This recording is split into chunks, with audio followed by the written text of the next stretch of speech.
اہل جہنم پر یہ چیزیں حرام ہیں.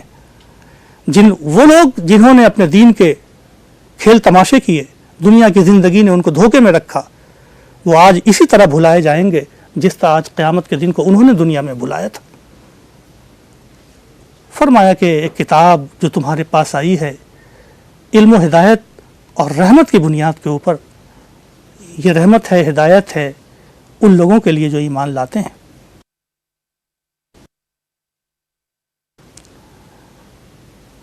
پھر فرمایا کہ تمہارا رب وہ ہے کہ جس نے آسمان و زمین کو 6 دنوں میں پیدا کیا اور پھر خدا عرش پر متمکن ہو گیا. یہاں ایک عقیدے کی طرف اشارہ کرنا مناسب ہے کہ اہل کتاب کا عقیدہ یہ ہے کہ اللہ نے 6 دنوں میں تو آسمان و زمینوں کو بنایا، لیکن 7ویں دن اس نے آرام کیا.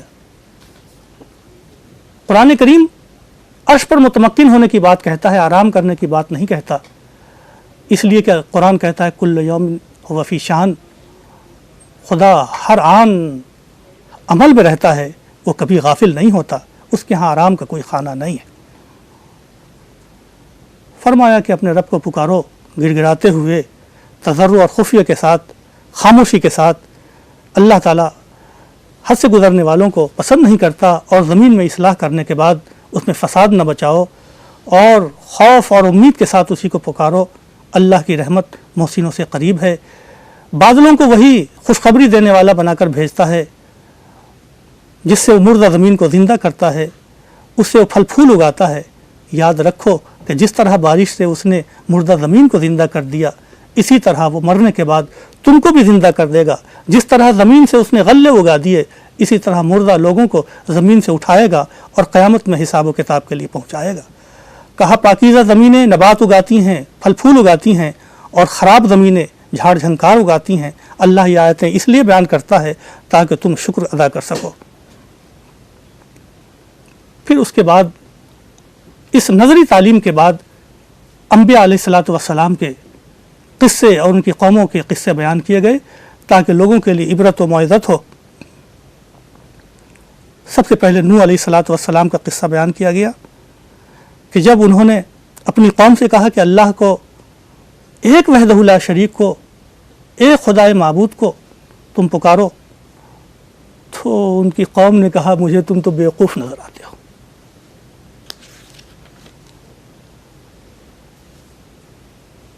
اللہ کے رسول حضرت نوح علیہ الصلاۃ والسلام نے کہا ہے لوگو، میں گمراہ نہیں ہوں، میں رسول و امین ہوں، میں اپنی رسالت کو پہنچانے کے لیے آیا ہوں، تمہارا خیر خواہ ہوں. لیکن لوگوں نے انکار کیا تو اللہ تبارک و تعالیٰ نے ان کو تو بچا لیا، کشتی میں بیٹھا کر اور غرق کر دیا ان تمام لوگوں کو جو ان کی آیات کے منکر تھے، اس لیے کہ وہ اندھے لوگ تھے. ایک چھوٹا سا تذکرہ حضرت نوح کا کرنے کے بعد حضرت عاد کا کیا، حضرت ہود کا کیا، جو حضرت نوح علیہ الصلاۃ والسلام کے بعد آئے تھے قوم عاد کی طرف. انہوں نے کہا ہے لوگو اللہ کی عبادت کرو اور اسی سے ڈرو. تو قوم کے سرداروں نے کہا کہ میں تو تم کو بے وقوفی میں مبتلا دیکھتا ہوں اور تم کو جھوٹا سمجھتا ہوں. ان کہا لوگوں نہ تو میں بے وقوف ہوں اور نہ میں جھوٹا ہوں، بلکہ رسول ہوں، اپنی رسالت پہنچانے کے لیے آیا ہوں. یاد کرو کہ جب اللہ نے قوم نوح کے بعد تم کو خلیفہ بنایا اور تم کو جسمانی طاقت عطا کی، اللہ کی نعمتوں کو یاد کرو. کہنے لگے کہ کیا تم آئے ہو ایک خدا کی عبادت کروانے اور ہم جن کو پوجتے ہیں ان کو چھوڑوانے کے لیے آئے ہو؟ کہا دیکھو اللہ کا غضب تم پر ٹوٹا چاہتا ہے. جن معبودوں کو تم نے اور تمہارے آباء و اجداد نے پوجا ہے ان کی کوئی دلیل نہیں ہے. تم انتظار کرو، ہم بھی انتظار کرتے ہیں. عذاب آیا، اللہ نے حضرت ہود کو تو بچا لیا اور مجرم کی جڑ کاٹ کر کے رکھ دی.